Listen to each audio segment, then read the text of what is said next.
vrai qu'aujourd'hui, la société évolue beaucoup et va continuer d'évoluer et les systèmes d'éducation doivent se refléter. On voit les problèmes écologiques, le climat, l'arrivée des nouvelles technologies.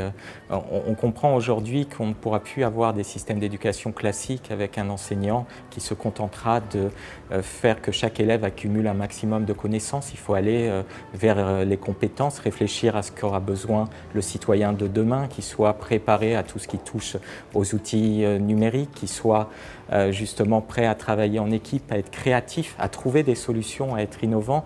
Et je crois que dans les pays d'Asie, dans certaines régions du monde, on est déjà dans cette idée qu'il faut progressivement basculer vers cette notion de compétence pour être prêt aux enjeux de demain. Dans les pays européens, et notamment en France et dans l'Europe centrale, on est toujours resté dans un système d'éducation très classique sur la société de la connaissance. Et c'est vraiment un des grands enjeux aujourd'hui de penser le monde de demain et donc de basculer progressivement de la connaissance vers une société de compétences.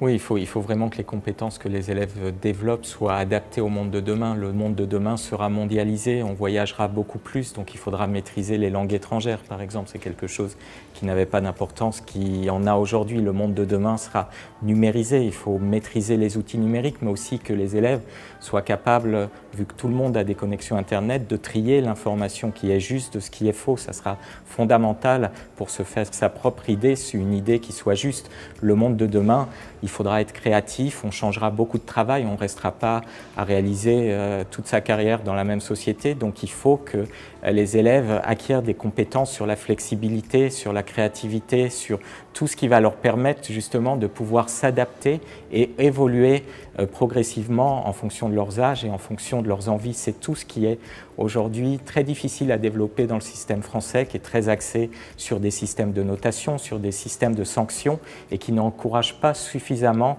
l'élève à s'épanouir, à aller en dehors des sentiers battus pour exprimer ses propres opinions. Je crois qu'il faudra vraiment encourager l'élève à aller plus loin et à ouvrir des portes qui sont aujourd'hui fermées par un système scolaire qui est beaucoup trop cloisonné.